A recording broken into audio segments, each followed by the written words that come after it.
Tulsi Gabbard, who of course is Donald Trump's pick to serve as director of national intelligence, has now reversed her position on government spying.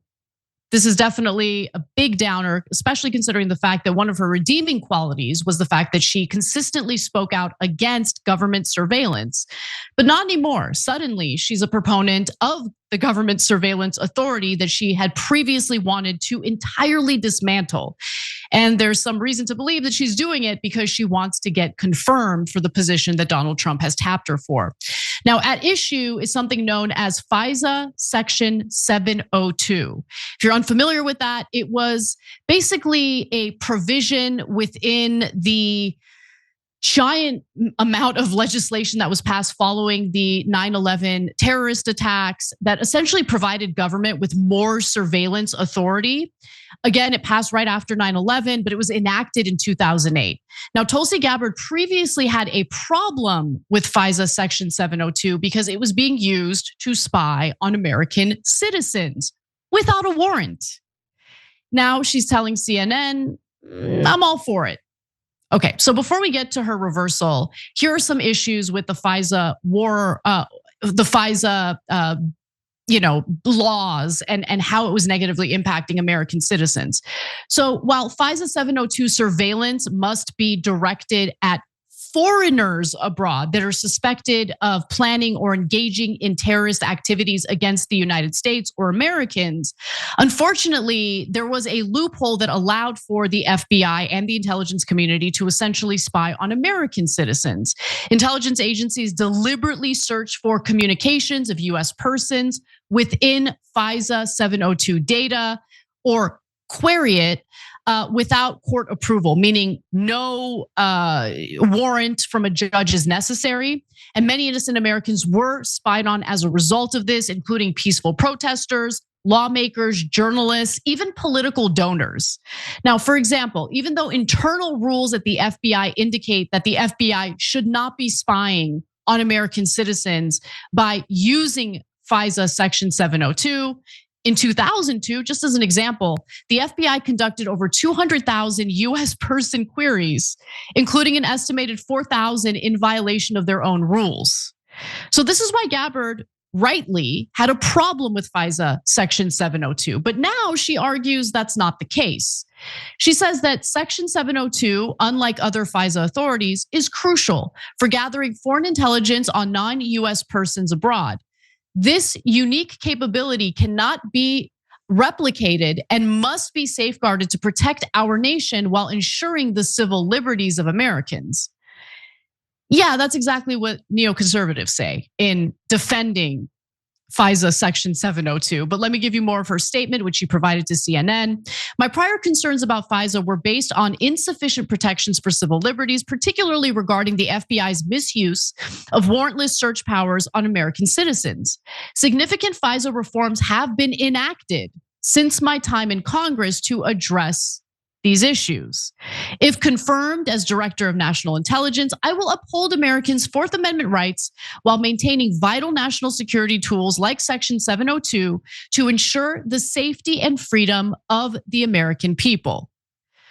Now, I just want to be clear. She was very much against this previously. In fact, she tried to repeal both the Patriot Act and Section 702 shortly before she left Congress in 2020. Also in her memoir, Gabbard wrote the following: the intelligence community and national security state are so supremely powerful and accountable to no one that even the president of the United States better not dare criticize them. That's from her memoir.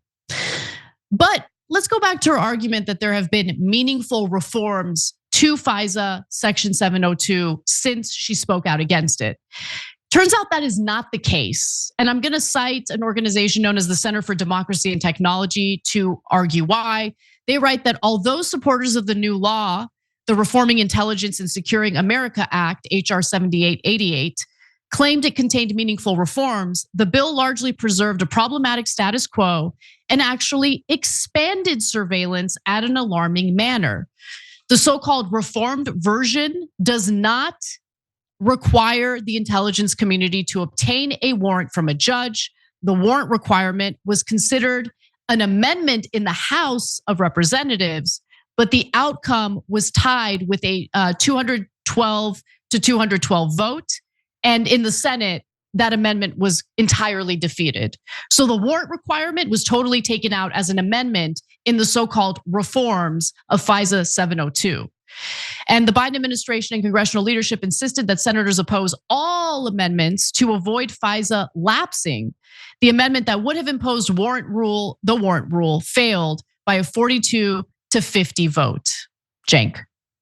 Yeah, so look, you're addressing a couple of points I wanted to make. One is, what meaningful reform? Okay, all right, you're gonna get hearings, right? I mean, the problem is that almost all the Democrats and Republicans want to do warrantless wiretapping. So I don't know that she's gonna get a single hard question in the right direction here. They'll probably be like, how dare you ever oppose warrantless wiretapping of American citizens? Don't you know they're lower than us? We have to wiretap them and do it illegally. You know that, and she'll be like, no, I'm all totally in favor of illegal warrantless wiretapping. Yes, I love it now that I'm gonna get this position of power, right? So, but is anybody gonna actually ask the question, okay, what meaningful reforms are you talking about? And when those meaningful reforms came out or passed, why didn't you say at the time that, oh wow, hey, look at that, they reformed 702, now I'm in favor of it? You didn't do that, because you know why? Because you're lying both times. So like, for example, Plastic Brick Dragon wrote in at tyt.com, he's a member. We love our members, become a member, hit the join button, etc. But they wrote in, Anna, are you truly surprised by Gabbard's flip-flop? This is what she does depending on how it benefits her at the moment. And of course, Anna's not surprised. Anna's the first person who called out Tulsi Gabbard for being a fraud. And she took a ton of heat for that. I don't remember a lot of those people who thought she was the greatest progressive in the world coming back and apologizing to Anna for being 100% right about that, right? And why does she do that? Because she studied Tulsi Gabbard. She studied her policies. She studied her statements because she was running for president at the time in 2020. And what she found out was first of all, she's not really a progressive at all based on her policy positions, but that's not even the important part. It's unclear what she believes at any time. Because she's just constantly looking for a way to get in power. First, she was a Hillary Clinton supporter, then she was a Bernie Sanders supporter. Now she's a Donald Trump supporter with no logic, rhyme, or reason as to why. It's just power precious. So, okay, tell me, Section 702, what changed? Go ahead, Tulsi, what changed? I'll tell you what changed. In order to get into power, you needed to kiss the ass of Republican establishment politicians. So that's what you're doing now. So, I mean, I hope you're lying to them. And I wrote about this in social media. And interestingly enough, the right-wing reaction was, you're right, that's super disconcerting because we really were against warrantless wiretapping. And that's part of why we like Tulsi. You're right about that. So Tim Burchett, I should say, who's a Republican lawmaker in Congress, actually voted against renewing FISA Section 702 last year when it was up for a vote. And he specifically called out the fact that it is a violation of Americans' Fourth Amendment rights. And so there's actually bipartisan support in doing away with this warrantless wiretapping, which allegedly is only focused on foreigners, but in reality, a lot of innocent American citizens get caught up in it. Unfortunately, there aren't enough Democrats and Republicans in Congress to fight back against this type of legislation, and it got renewed. Now it's set to sunset in 2026. But look, what she said originally in her memoir about the power of the intelligence community in America was absolutely right. And unfortunately, I think that power is playing a huge role in the renewal year after year of this legislation. And if you're worried about big government, if you're worried about Big Brother watching, then you should be worried about FISA Section 702. It should not have been renewed. And no, it was not renewed with significant reforms. I mean, one of the most important reforms was to ensure that the FBI obtains warrants before wiretapping people. They still don't have to do that. It's still a huge issue. And yeah, go ahead. And look, this is another one of those where right-wing and left-wing populists agree. We don't want warrantless wiretapping of American citizens. And God help you if you know anyone that lives abroad, because if you talk to them, you probably got caught up in this and they probably wiretapped you, okay? So, and it's disgusting. But the only hope that remains is that Tulsi Gabbard's such a pathological liar and is so cares about power and only power that she's lying to the senators and she is actually against 702, and that when she gets into office that she won't renew it. But that's a kind of a hilarious thing to root for. God, I hope she's a liar. I hope she's lying through her teeth. But when you're rooting for someone to be a liar, are you sure you know which direction they're going to lie in? Are you sure that they're lying to the other guys and not you? I mean, look, here's the last thing on it. Trump got popular partly by getting a new portion of his base, these right-wing populists. And you could tell they're new because the old Republicans, I know I've been covering politics for a quarter of a century. The old Republicans would have been like, warrantless wiretapping is the greatest thing in the world. You're endangering national security. If you don't want to be wiretapped, you're a terrorist. I've dealt with those guys for over 20 years, right? So if Trump won because his base doesn't like 702 and doesn't like warrantless wiretapping, why doesn't he have his nominee go tell the senators to their face, yeah, we're against 702 and President Trump sent me. What are you gonna do about it? So I don't even, by the way, who are we kidding? What does President Trump think? We don't know. We don't even know if he knows Section 702.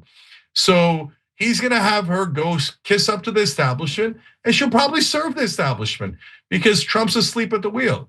What do you think, Trump? Do you agree with 702 or don't you? There's no chance he even knows what it is. Thanks for watching The Young Turks. We really appreciate it. Another way to show support is through YouTube memberships. You'll get to interact with us more. There's live chat emojis, badges. You've got emojis of me, Anna, John, JR. So those are super fun. But you also get playback of our exclusive member-only shows and specials right after they air. So all of that, all you gotta do is click that join button right underneath the video. Thank you.